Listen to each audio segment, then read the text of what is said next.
Soccer School 2024 review. In this review, we're going to cover some key ideas for your child to continue with their football development in the break that we have prior to our return at the end of January 2025. Thank you for being part of the 9th year of our continual growth as a program and as a school. We believe that in the last 12 months, we've assembled our best ever coaching team, and we are ready to celebrate a decade of the Keilor College Soccer School in 2025. One of the key lessons that we've learnt along the journey, and we hope that this is being instilled in all of our players, is that everything works somewhere, but nothing works everywhere. And what this means is that to upskill ourselves and to become better coaches, we ensure that we look for the best possible practice from around the world, and we bring that to our players in the hope that over the course of time, we will be adding value to their development over the 6-year journey that they spend with us, so that when they get into an environment where they're required to use all of these tools, they have them at their disposal and they can use them accordingly. Our coaching team for 2024 and leading into 2025 is, in our opinion, our strongest one ever, and it has to be because of the amount of students we have and the differentiation that we try to bring to the program. And in this image, you see coaches that have a couple with an A diploma, one with a B diploma, a couple with a C diploma, a goalkeeper B diploma, a current professional footballer at Western United. 3 of these coaches completing their teaching degrees in the next 12 months, 2 S&C coaches that have experience at MPLW and MPL Men's, and also A-League Academy and A-League W. We have a coach that's working in the A-League Academy system for boys at Western United. We have coaches that are currently playing football as well actively. So we believe that this group of people is going to continue to help our program grow and evolve, and we are extremely thankful to have them as part of our team moving into 2025.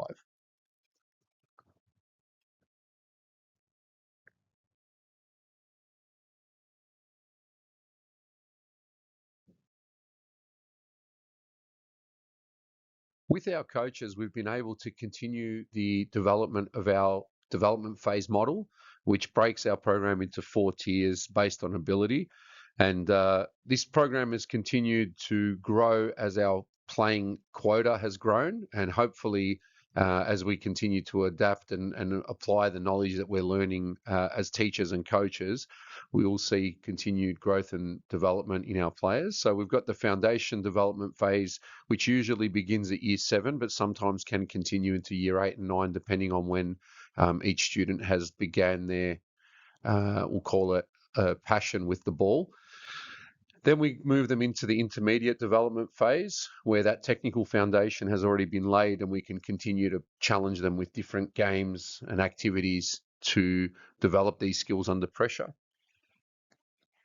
This then filters into the advanced development phase, where we can move at a faster speed, create more complex sessions and movement patterns, and then help the players establish what decision to make in which circumstance and under pressure. And then lastly, the senior performance phase, where our students are competing for places in our Premier League Cup squads to compete against some of the best state school academies, such as Maribyrnong, Rowville and Cedar in Victoria, which gives them a chance to represent the school and hopefully win some games under pressure in front of a crowd. Take you into a couple of videos, and this first one with some home training ideas is an activation that we've been doing with our kids over the past 18 months, and we're continuing to use this and add some smaller exercises to it, really to ensure that your child can play injury-free, develop healthy lifestyle habits for their body, and obviously compete at the highest level possible. So this first one will cover the activation and mobility phase, specifically focused on the hips as well. And this is a video that we made using our students, so hopefully you'll enjoy it and you'll get some good ideas to help with the growth and development of your child.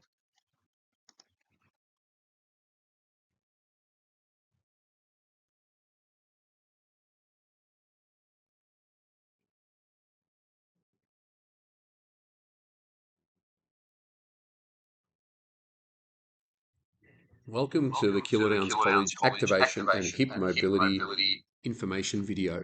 This video is designed to help all of our students be the best versions of themselves.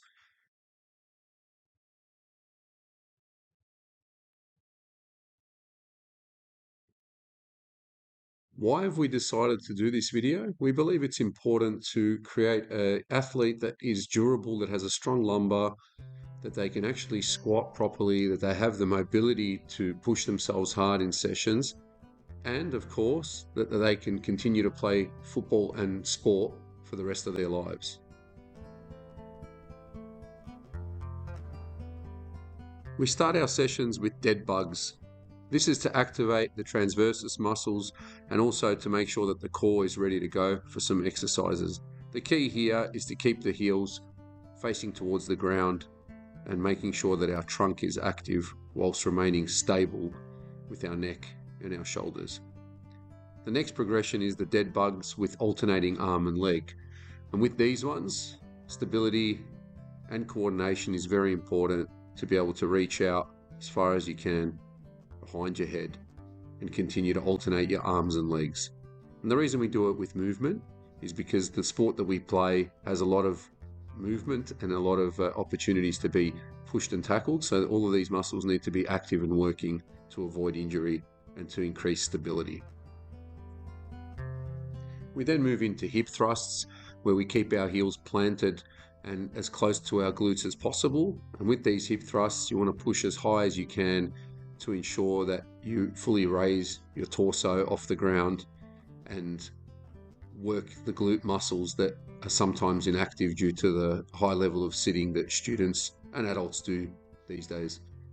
We then take that into a slightly more challenging single leg hip thrust, where you need to keep one leg completely straight. You can see in some of these videos that our Year 7s are still working on it, but there's a good example where you keep the leg straight while your other heel is planted firmly into the ground as you raise as far as you can, and make sure that those glutes are firing on both sides so that you can get into kicking exercises and activities.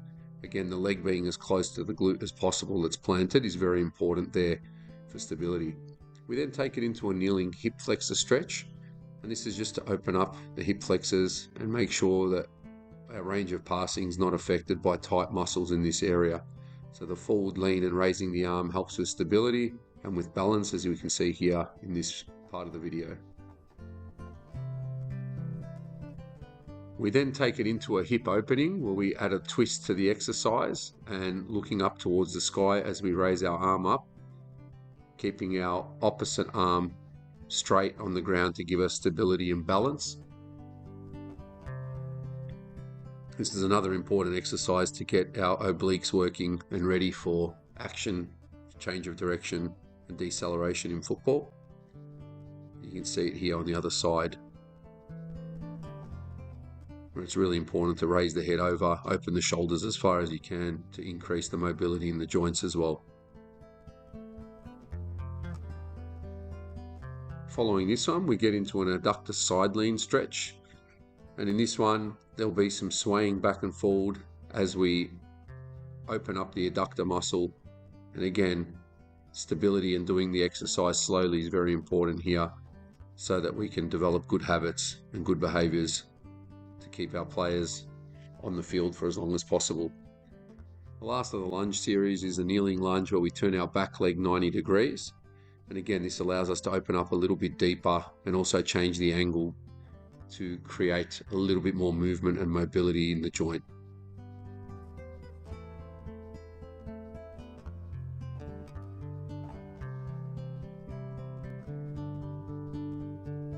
And like every exercise, the more we do this over a period of time, the better our students will get at it and improve their range of motion. This is the most important exercise in this series, and it's a hip mobility movement that finishes with a squat. The key here is to have the legs slightly wider than shoulder width, a deep, slow squat, raise one arm, the other arm, both arms, and then with both arms, you stand yourself up nice and tall, getting into this position to start with. So having a good look again, both arms above our head, we then reach down and touch as low as we can in our toes into the deepest possible squat with our heels on the ground. That's very important for this exercise. Nice and steady, bringing ourselves up and keeping our balance. Here's a good example of it from a side profile. This is the most important exercise in this series, and it's one that our students should be doing at home as well and at their clubs to make sure that this hip mobility of the joint is always improving and is going to serve them well in the future.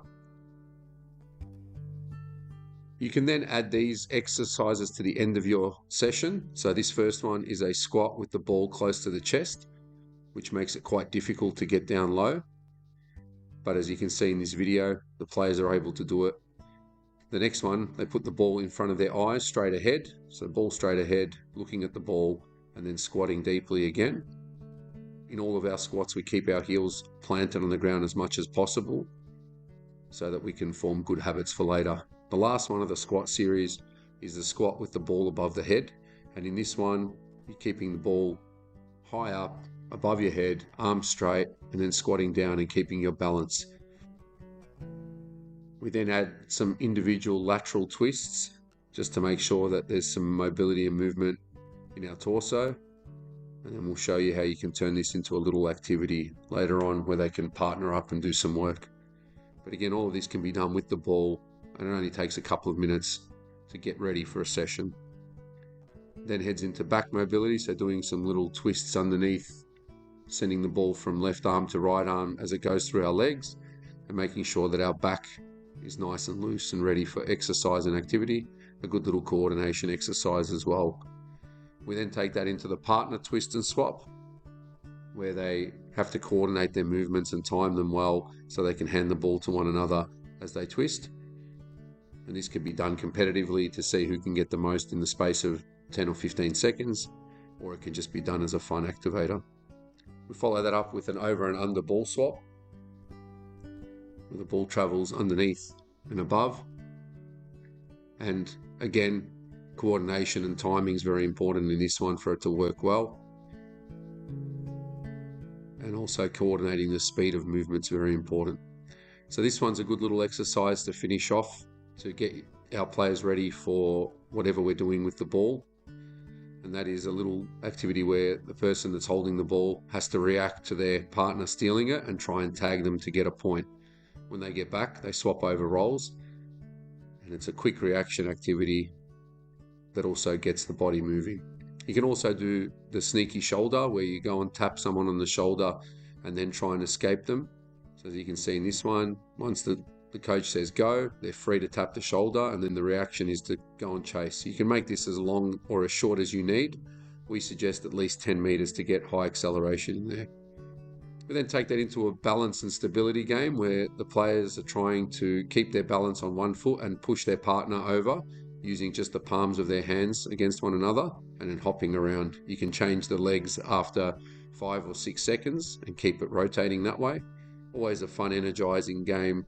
Try and match them up with a partner that's about the same height, as it makes it a little bit easier for them to level it out and push against one another. A really good one from Taekwondo training would be the knee tap game, where you need to protect your knee and try and tap your partner's knee. So you're getting down nice and low, reaching out, coming in, coming out. A good little precursor to jockeying or defensive actions. A lot of change of direction in here and some good mobility. You can take that then into the shoulder tap version of that, where you're trying to tap your partner's shoulder. And in this one, you've got to, again, keep yourself side on as much as possible so that you can quickly move in and move out. And then footwork is very important here to be able to do it successfully. In this exercise, there's a little bit of trunk stability where they're pushing against each other. And the aim of the game is to keep your torso as straight as possible without moving while your partner tries to push against you using 1 or 2 hands and with a variety of tactics. And again, starting in that position with a slight squat will help with that stability and keeping the torso straight. We then go into rapid circles, where the person is trying to do as many circles as they can in a period of time. When the coach yells out change, they change direction. And the idea is to get the obliques and the abdominal muscles firing and ready for action, and also to keep our the rest of our body stable whilst we do this exercise. We then take that into figure eights, where one partner has their hands shoulder width apart and the other partner is cutting through, making a figure eight as quickly as possible. And then on the call of the coach to say change, they go back the other way. Again, a very fun activity to start a session and get the energy up and going for the players. The last of our series is some of our dual force activities, just to create a bit of tension in the hamstrings, the glutes, the calves and the quads, and also the upper body. So in this one, on the coach calling go, the players try and pull each other away from one another whilst grabbing each other's wrists. You can do the single leg version of this as well, where they get to work on their balance and this ankle stability, which is a very important trait to have for future. And as you can see, the girls here in this video doing it quite well with the hopping and keeping their body nice and low and reacting to each other's force and trying to pull away in the opposite direction. When they're doing it well, they don't usually move too far away from one another.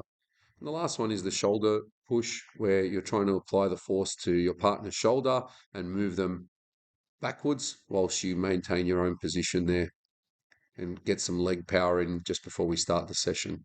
We hope you've enjoyed this video. Continue working on your game.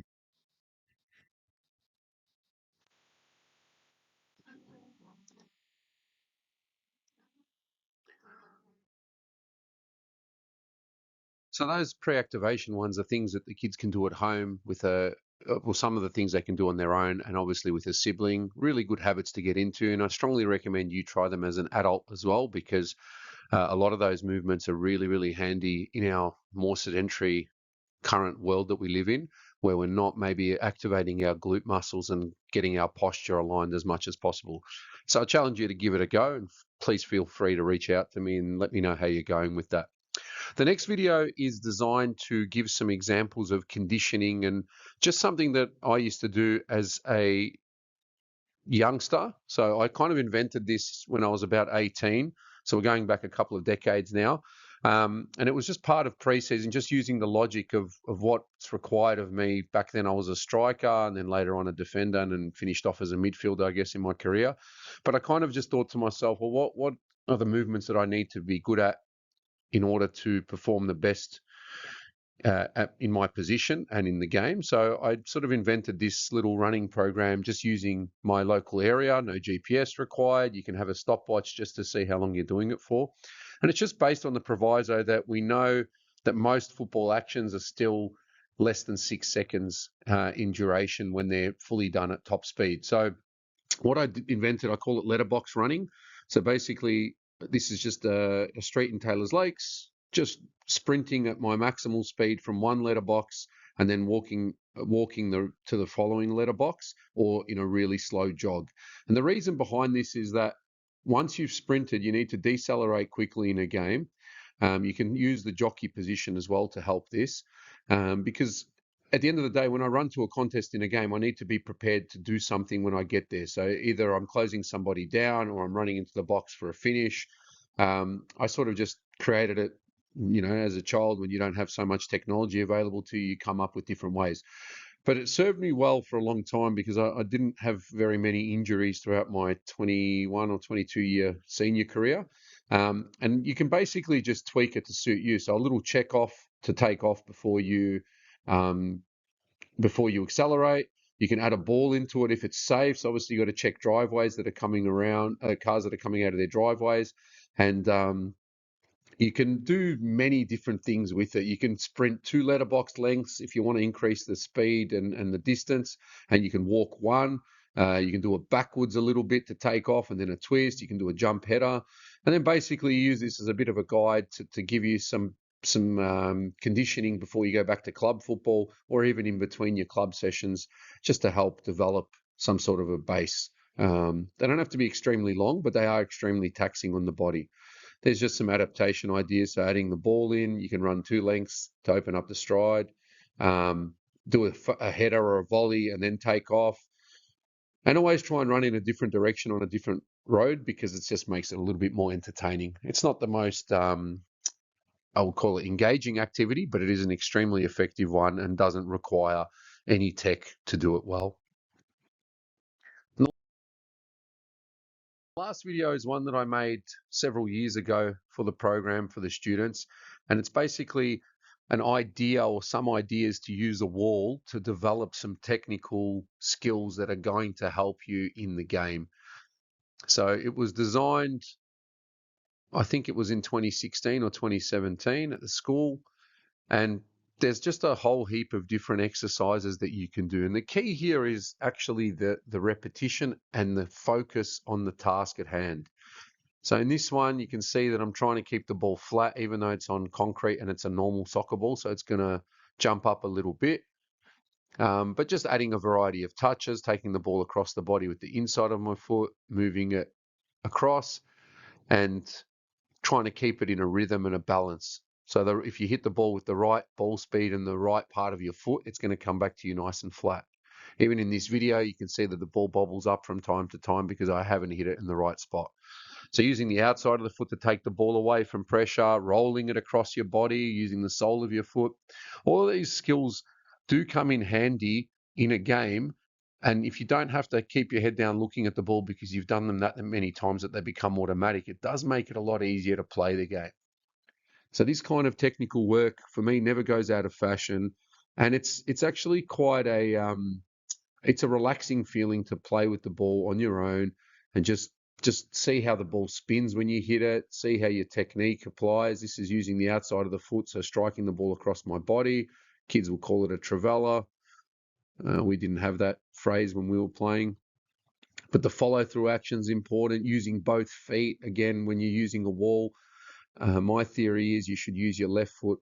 If you're a right footer, you should definitely use your left foot at least 70% more than your right foot to develop it because there's no pressure.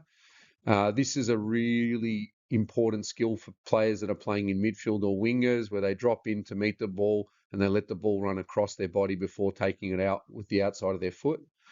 Rather than receiving the ball here, so you come to it, you drop your shoulder and you let the ball run across your body and you're out of a tight spot. That was inspired by Iniesta, one of the players that I kind of looked up to, even in my older years of playing the game, looking at how he just moved and turned. Obviously, volleys are very important to just develop a feel for the ball and get the ankle locked in nice and firm using the instep. Okay, different variations. You can do it one touch against the wall. You can do it with a bounce in between, trying to get a rhythm, trying to get a balance, have a competition with yourself, see how many you can get before you make a mistake. Using the chest to receive the ball. I think it's a skill that's kind of forgotten by players these days, and it's still a very, very important skill because you're not always going to have the ball on the floor in front of you playing on a beautiful surface. Sometimes you may have to receive it and turn out with it. So again, start with a throw against the wall, control it, and then try and catch the ball as it's landing and take it away with you. Okay, all important skills to be able to have so that you can solve the problems on a football pitch, and not necessarily something you'll be doing at club level because we're trying to work with the team and decision making. So definitely something that you'd want to apply to your own learning. Okay, little tap and go. So it looks like you're going to stop the ball and you turn away from pressure. Again, skills that will help you once they become automatic and you can look up and then start to make decisions that are better suited to the scenarios that the game puts ahead of you.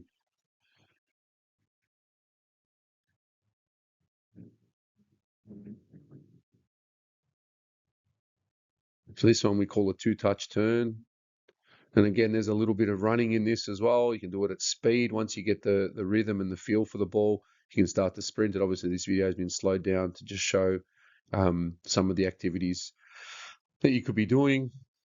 And it's just visualizing, how am I going to do this in a game? So you're talking to yourself. There's a lot of self-talk when you're doing these exercises. And why am I doing this? It is because I want to perform better in a game. And I want to be able to, do something that maybe my opponent doesn't expect because I'm very comfortable doing it. That change of pace, that little acceleration when you receive the ball. All these things you do by yourself, they do pay off in the long run. Okay? Can be a two touch, can be a one touch, can be a step over added into there, or a scissors, or some sort of a pirouette, a body fake. There's so many different things you can do using different parts of the foot to strike it. Okay. And I guess the best thing about them is all you really need is a ball and a wall. And if you can do it consistently every day, just add a little bit of technical development to your game, very quickly over a short period of time, you'll become proficient and then you'll start to perform better in games. And I think all kids would rather be better than worse when they're playing the game.